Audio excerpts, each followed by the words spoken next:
Bien, queridos hermanos, les saludo, Dios les bendiga, un gusto de estar de nuevo con ustedes. Diana, les saludo de nuevo, un gusto de estar por aquí. Marlene, un abrazo así de los que no tienen coronavirus. Y a todos los demás, Señor les bendiga, estamos aquí porque ellos están preparando ya las condiciones de que empiezan las clases, y están limpiando y estamos haciendo toda una serie de actividades. Carlito, es raro que estás por aquí, ¿verdad? Bueno, vive en West Palm Beach. Estamos en el mes de la juventud.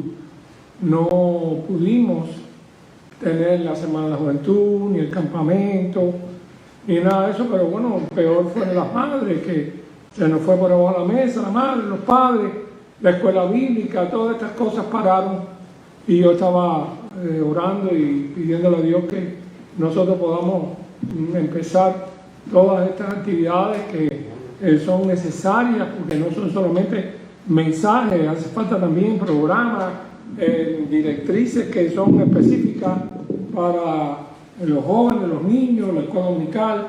Así que hay que seguir orando, Les invito a los cultos de oración y estudio bíblico. Estamos en el estudio de Apocalipsis, y algunos, me acuerdo un estudio de Apocalipsis hace unos 12 años atrás, pues estamos de nuevo en eso. Y el capítulo que toca el próximo miércoles no se lo pueden perder, pero nada. El del miércoles pasado fue de la que me están indicando que me arregle esto. Ustedes se imaginan, ¿no? Se imaginan quién es, ¿no?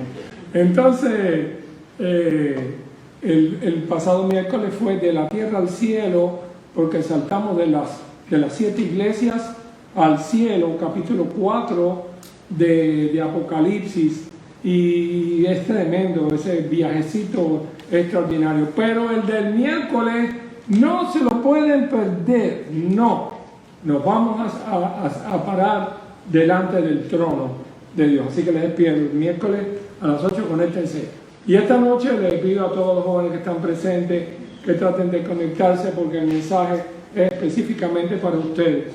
Ustedes que dicen que bueno, hubo otra época, por ejemplo, ahora voy a hablarles de Isaías, la lectura de Isaías capítulo 6, todo el mundo la conoce, pero a veces estos personajes bíblicos están como rodeados de una aureola de diferencia, como si estuvieran en un mundo distinto, del mismo mundo que nosotros. Lo único que a veces es más difícil. Pero no sé por qué no cuadramos bien con las historias del Antiguo Testamento como si fueran gente diferente. Y les traigo esta noche, van a ver a un muchacho, la historia de un joven cristiano que no tuvo mucho pegue, ¿no?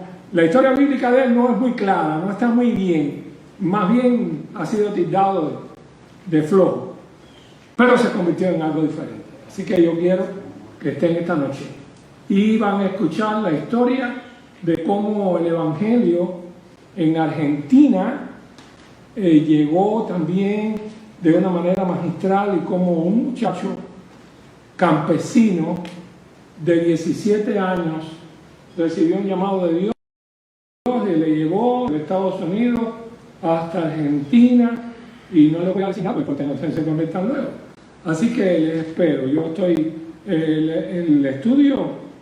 los estudios de historia del cristianismo me han renovado, de verdad que sí.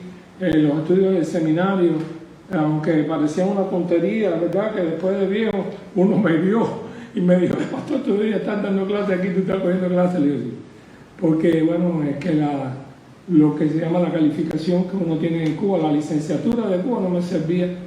Aquí, si algún día quiero enseñar en un seminario, pues voy a tener necesidad del máster, y es lo que estoy haciendo. Pero ese libro se lo recomiendo. Yo no vendo libros, pero si alguno compra el libro de Anderson de Historia de los Bautistas, se va a caer para atrás de que usted no conoce a veces la historia de nuestra denominación.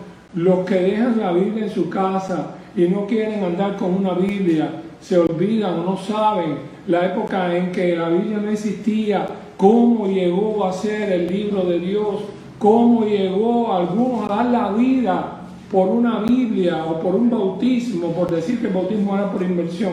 Así que, mis queridos hermanos, por favor, tengo el corazón tan lleno de sentimientos de este tipo que lo que quisiera podérselo comunicar todo a los que pueden cambiar el mundo. Los pueden cambiar el mundo y ya no somos los viejos, son los jóvenes. Así que para ustedes este mensaje en primer lugar, para todos los que no se sienten viejos, y espero que no sea ninguno de ustedes, porque yo no estuviera aquí, estuviera allá en la casa diciendo que voy por él. Y pregúntale a José Antonio, que es uno de los mayorcitos que anda por aquí, para que usted vea que se siente joven. ¿Verdad que tú te sientes joven, José? 100%. 100%. Así que yo les quiero repetir de los versículos que fueron leídos, les quiero repetir Isaías 6, cuando Isaías dice: oí la voz del Señor que decía, ¿a quién enviaré? ¿Y quién irá por nosotros? Entonces respondí yo, heme aquí, envíame a mí. Después quiero volver sobre el himno, envíame a mí de nuevo, echamos un ratico. Así que bueno, vamos a tener una palabra de oración y después seguimos. Padre amado, te damos gracias por tu palabra, te damos gracias porque un día tuviste misericordia con nosotros, Señor, y nos llamaste a este ministerio digno de ángeles.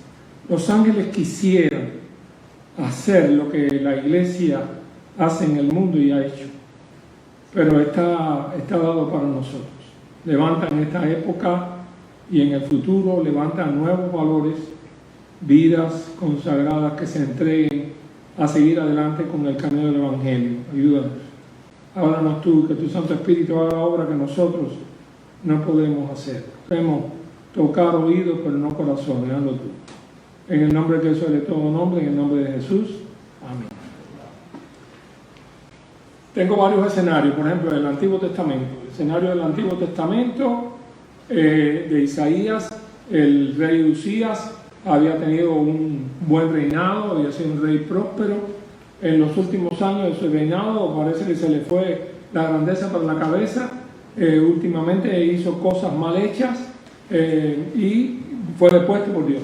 Murió leproso por causa de su pecado en el templo, un incensario que debía incensar él, que no le tocaba, tomó el lugar del sacerdote, en fin.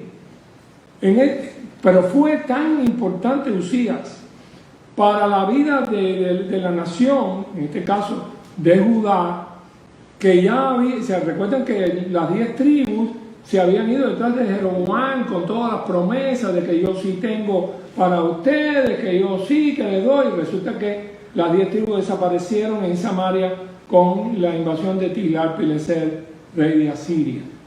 Y ellos se habían hecho becerros, habían cortado las relaciones con Jerusalén para que la gente no adorara a Jehová, pero todo eso no les sirvió de nada. El Señor les retiró su bendición y desaparecieron. Sencillamente desaparecieron. Los que Tiglat-Pileser se llevó, no se sabe a dónde fueron a caer.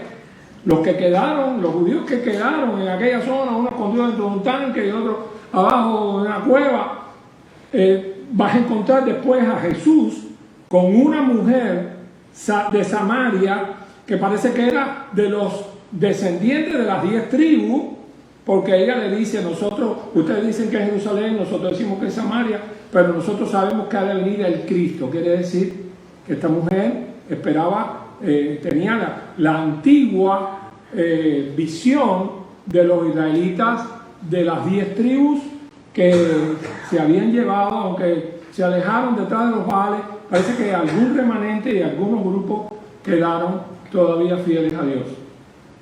Todo esto pasó. El imperio asirio también pasó. Ahora, en esta época del rey Usías, Judá, que se ha quedado sola, Usías fue, después de muchos reyes que dieron trastazo por aquí y por allá, ustedes saben, cuando un rey es inconverso, cuando no sigue a Dios, pero Usías fue un buen rey. Y la nación prosperó y le gustaba la agricultura, en fin, hubo una prosperidad tremenda. Y el día que muere, cuando muere Usías, perecen las esperanzas. De Israel decía, bueno, no tenía hijos del calibre de él para seguirle. Y la gente decía, bueno, ¿esto qué va a pasar? La gente hablaba por aquí, hablaban por allá, hablaban por arriba, por otro. Pero Isaías fue al lugar que tenía que ir. Isaías fue al templo a buscar respuestas de Dios. Y ese pasaje tan extraordinario que nunca es viejo ni nunca está pasado de moda. Cuando en el año en que murió el rey Usías, vi yo al Señor, escuchen dónde estaba, sentado en un trono alto y sublime, y sus faldas llenaban el templo. En aquella gloria tremenda que ve Isaías a Dios en el trono, recuérdense que el trono de Israel se ha quedado vacío. Él viene buscando respuestas y Dios se le muestra en el trono. El trono de Dios no estaba vacío, estaba vacío el trono de los hombres, pero Dios no había perdido su trono. Y esa es una de las cosas que usted tiene que darse cuenta. El mundo parecerá que se está hundiendo, pero recuérdese que el trono de Dios es firme, es estable, es eterno. Así que vamos a ir llevando esa idea. La otra idea es que él se da cuenta de su indignidad. Cuando él ve todo aquello, él dice, oh, estoy muerto. Es lo que dice exactamente en el 5. Ay de mí, soy muerto, porque siendo hombre inmundo de labios, habitando en medio de un pueblo de labios inmundos, han visto mis ojos al rey, Jehová de los ejércitos. Él se sentía tan indigno. Isaías, que fue al templo a buscar respuesta, indigno. Y entonces el Señor lo purifica cuando vuela uno de los ángeles, le toca la boca con un carbón tomado del altar importante, quiere decir que venía del trono de Dios, de la santidad de Dios, le da de la santidad de Dios en su boca, y entonces es que él siente la voz del Señor. Es cuando él escucha el llamado de Dios. ¿A quién enviaré? ¿Quién irá por mi nombre o en mi nombre? Resulta que ahí se mete Isaías se mete en la profecía. Dice, aquí, envíame a mí. Así que no es que Dios le dijo, oye, me hace falta Isaías que vayas a este. Lo mismo que pasó con Daniel. Daniel fue peor todavía, porque Daniel lo llevaron a Babilonia y cuando él llegó allá dice que propuso en su corazón no contaminarse. Y no fue que Dios se le apareció y le dijo, mira, yo quiero que no te contamines. No, eso salía de su alma, de su corazón. ¿Qué es lo que debe salir del corazón de un convertido? La primera cosa que debe saber es no qué va a pasar conmigo dentro de 10 años, ni con quién me voy a casar, ni si voy a tener dinero o no, si voy a terminar la carrera. Todo eso es importante. Pero la primera pregunta que se tiene que hacer uno es, ¿soy un hijo de Dios? ¿Soy salvo? ¿Qué quiere Dios de mí? En aquella época quería profetas que le hablaran al pueblo de Israel, pueblo duro de rostro y empedernido corazón. Pero aquí lo que quiere es alguien que vaya en su nombre. Y si usted quita a Isaías, quita el libro de Isaías del Antiguo Testamento, ¿y qué se va a encontrar? Que a Isaías se le llamaba el profeta evangélico. Isaías está la profecía del Mesías. Ahí Isaías 9:6, ahí cuando dice, porque un niño no es nacido, hijo no es dado, el principado sobre su hombro. Así que Isaías es un libro extraordinario, un libro profético, casi se puede decir que diferente a los otros libros del Antiguo Testamento, inclusive a los otros profetas, porque está más conectado, conectando dos testamentos. Vamos a dar un salto y vamos a llegar al mundo del Nuevo Testamento. En un mundo del Nuevo Testamento también hombres tuvieron que escuchar la voz de Dios que los llamaba a la obra. Y así pues tenemos que Jesús, que era el precursor, llamó a los apóstoles, y a mí siempre me ha llamado la atención ¿quiénes eran los apóstoles? ¿De qué universidad estaban graduados Pedro, Juan, Andrés, Jacobo? Eran universitarios, ¿verdad? Sí, de la Universidad de Mar de Galilea. de pescar pescado, porque su vida era de pescadores. Y todo el mundo que conoce, bueno, la familia de Popi era de Caibarien, la villa, bueno, de pescadores. Y cuando nosotros estuvimos en Camaguaní, que me tocó atender la segunda iglesia bautista de Caibarien, bueno, había allá abajo cerca del puerto y todas esas cosas, había muchos barrios allí, que nosotros íbamos por allí, repartíamos tratados, y siempre fueron gente humilde, los pescadores siempre fueron gente humilde. Y por cierto, cuando había escuela bíblica, lo que venía de allá para acá era así una tropa, los muchachos se invitaban unos a otros y se nos metían 250 muchachos en el templo de la segunda iglesia bautista de Caibarien. Y bueno, era una época que no había ni dulce para dar, ni jugo, ni guachipupa, ni nada. Si se hacía un jugo ¿cómo se llama esto?, de limón, era maravilloso. Así que unos pescadores, un cobrador de tributo, los primeros apóstoles, los apóstoles fueron gente humilde, no eran grandes personalidades, pero el Señor los llenó del poder que necesitaban para hacer la obra que Él los llamó. La obra que Dios los llamó ha hecho que ellos estén en el lugar de eminencia, aunque eran pocas cosas, y aunque usted vea cualquiera de los apóstoles, usted dice, no, porque mira, este fulano, que Tomás, que es diferente, cualquiera de ellos, cuando pasaron los años, cuando vino la persecución, todos murieron y sufrieron el martirio siendo fieles a Jehová y al Señor Jesucristo. Hay uno que quiero llamar, bueno, Pablo fue extraordinario, y cuando Pablo va en el segundo viaje misionero, pasa por Derbe y Listra, y en el primero habían curado un cojo, se recuerda, y se había formado un barrio tremendo, y Pablo predicó en toda esa región. Y cuando él viene en el segundo viaje misionero, dice que se encuentra a un joven que daba a todo el mundo buen testimonio de él, que se llamaba Timoteo, que se había convertido, parece que su familia, Loida y Eunice, porque después cuando él le escribe a Timoteo dice que habitó primeramente en tu abuela Loida y en tu madre Eunice. Así que parece que Loida y se convirtió, le predicó a Eunice, se convirtieron, y Timoteo, que tenía un padre griego, llegó a ser cristiano. Cuando Pablo viene en su segundo viaje misionero, hablan de él, lo recoge y se convierte en un seminarista. Sí, porque no había seminario, junto con Jesús, con Pablo, perdón, que era en este caso el mentor, se convirtió en un obrero. Timoteo también sufrió el martirio. Timoteo fue pastor, Timoteo predicó el evangelio, aun cuando Pablo no estuvo a su lado.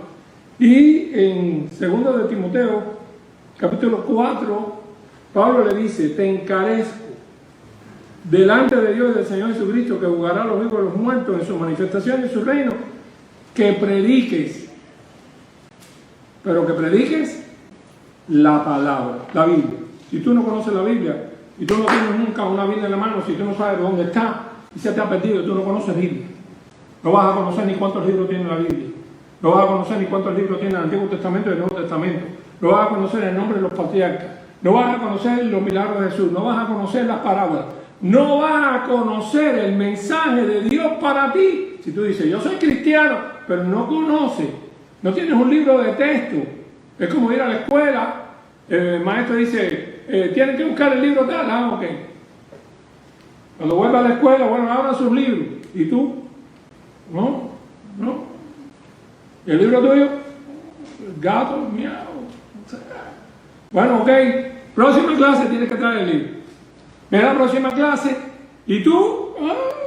Perro, gato. Está en el carro. Bueno, ve al carro, se me quedó. Cuando viene a ver. Te botan de la escuela, chicos. Te botan de la escuela o llama a la madre, al padre. Un libro que necesita su hijo para la clase es tal y más cual. Eso es lo más elemental del mundo. Ustedes tienen que entender que lo que estoy diciendo no es una predicación, sino una historia de la vida real. Esta es una historia de la vida real. Y todo el mundo se preocupa para que los hijos tengan sus libros. Y los hijos se preocupan de llevar sus libros y de leerlos, si quieren graduarse. Esto es como una graduación. El día que nos presentemos delante del trono de Dios es como una graduación. Ahí te van a poner la corona de la vida. Y es la graduación. Los ángeles cantarán y se te dará la victoria. Porque todo no va a ser en este mundo. Aunque queramos, no va a ser aquí todo. Y tienes que prepararte mentalmente porque estamos viviendo un mundo de vida y muerte. Vida o muerte. La diferencia entre vida o muerte es una situación que bueno, quizás en el pasado tú decías, no, pero eso no hay que pensar tanto en eso, pensar tanto en eso. Es que tú vas manejando y de pronto, cuando vas pasando un puente, se empieza a... ¡Ay, ah! No tuviste tiempo ni decir, ¡ay, mamá! Y te fuiste a la eternidad. Y cualquiera pasa, está manejando y ¡pam! Un tiro te mató. Así es la vida. Vivimos en tiempos peligrosos. Y si no se han dado cuenta, deberían de frotarse las rodillas y vivir de rodillas cada vez que vayan a salir a la calle. Y padres no dejen salir a sus hijos sin enseñarles que oren antes de salir. Y si no pueden orar a ellos, ore por ellos. Pero es necesario que busquemos a Dios, son tiempos peligrosos. Timoteo vivió en tiempos peligrosos, vivió predicando por ahí con Pablo, que lo apedreaban, que le gritaban, que le tiraban cosas. Así era el mundo aquel, el mundo de los viajes misioneros del apóstol Pablo. Pero el mundo se puso peor que aquello, peor. Los conquistadores, o sea, los romanos conquistaron todo el orbe y entonces llegó un momento que le tiraron los cañones a los judíos. Y los judíos en el año 70 asaltaron el templo, la hueste de Vespasiano y de Tito, el hijo, asaltaron a los judíos. Ya no había más nada aquí porque los judíos se habían puesto un poco farrucos.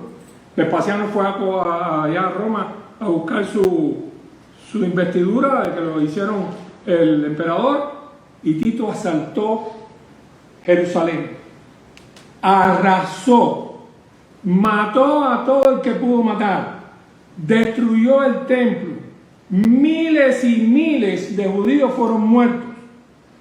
Y la iglesia, recuerda que la iglesia es judeocristiana, las escrituras son judeocristianas, nosotros somos, el Mesías fue prometido a Israel, y a veces dice que algunos cristianos tienen que haber muerto ahí también, pero varios historiadores, uno de ellos Flavio Josefo y otros, dicen que algunos cristianos interpretaron el pasaje de Jesús de cuando oigáis a Jerusalén rodeada de ejércitos, huid a los montes. ¿Saben qué? Hay una pequeña ciudad del lado allá del Mar Muerto y algunos se salvaron porque fueron allá a refugiarse allá y se libraron del ataque. Pero ya el Imperio Romano vino contra ellos y es por eso que la sede de los cristianos se trasladó de Jerusalén a otro lugar. ¿A qué lugar era? ¿Cuál es la sede del cristianismo ya por el libro de los Hechos, capítulo 13? ¿Dónde? Antioquía. Antioquía. El apóstol, Bernabé fue mandado a Antioquía porque unos de los que salieron huyendo cuando Esteban muere, salieron predicando y predicaron en Antioquía los griegos. Se convirtió cantidad de personas y se hace una iglesia poderosa. Mandan a Bernabé allá a ver cómo estaba aquello y Bernabé, viene la gracia de Dios, y fue a Tarso a buscar un amigo suyo que se llamaba Saulo. Y Saulo de Tarso y Bernabé entonces estuvieron en Antioquía, que es parte de ellos. Y aquello, fue extraordinario hasta que, un poquito más adelante, el capítulo 13, dice que el Señor los señaló y los llamó a la obra misionera y ellos salen de Antioquía. Pero entonces ahora no salen para Jerusalén, ahora salen al nuevo mundo, al mundo greco-romano. Dios en su sabiduría, en su misericordia, Dios sabía lo que le venía encima al mundo oriental, en este caso al mundo de Palestina, y que el nuevo mundo, el que se iba a llevar las letras, la cultura y que iba a extenderse por el mundo, estaba al occidente. Así que el Señor fue preparando la manera como preparó a Saulo y lo convirtió en Pablo. El por cierto se convierte en Pablo por primera vez en Antioquía, y en ese mismo capítulo se le llama cristianos por primera vez en Antioquía. Paso adelante, se fundan iglesias, y Pablo y después viene Silas y Aquila, y se van convirtiendo los líderes que ustedes conocen, que están en el libro de los Hechos, que en Apocalipsis capítulo 2 y 3, cuando yo di mis estudios, les decía que es increíble que habían pasado solamente 35 años. Cuando Pablo y Bernabé y Silas, Pablo y Silas fundaron Filipo, esas iglesias de Asia Menor, y después, o sea, la iglesia de Macedonia, después pasaron allá, él pasó y empezó en Asia Menor. Bueno, esas iglesias crecieron, se hicieron fuertes, poderosas, pero 30 y pico de años más tarde, cuando Juan escribe el Apocalipsis, ya esas iglesias están en baja. La influencia, la mala influencia de las nuevas ideas del helenismo, la cultura grecorromana, la idea de que esto un poquito no es malo. A una iglesia el Señor le escribe porque había una mujer allí llamada Jezabel que enseñaba a los miembros de la iglesia a cometer fornicación. Decía, no tiene problema, date una vuelta por mi casa. No, que mira que la fornicación es pecado. Esta bobería. Sé que le enseñaba eso, y es posible que muchos hayan caído, por lo menos si la mujer era bonita. Entonces, vemos que ya esas iglesias de Apocalipsis 2 y 3, que lo di en un estudio, si le da para atrás a Facebook lo va a encontrar. Así que estamos hablando del fin del siglo I. Pero la cosa siguió. Los emperadores romanos siguieron luchando contra el cristianismo. Ahora, ¿de qué acusaban a los cristianos? Sus acusaciones, ¿por qué contra el cristianismo? Número uno, porque tanto cristianos como judíos estaban mal vistos por Roma, porque los dioses de Roma, que eran muchos, todo el que quisiera tener un dios, tenía un dios ahí, pero todos esos dioses eran propiedad romana. Eran dioses para pedir la victoria de la nación, eran dioses de intercesión. Todo el mundo, que bien, un dios, no, perfecto. Por eso eran politeístas, no les preocupaba.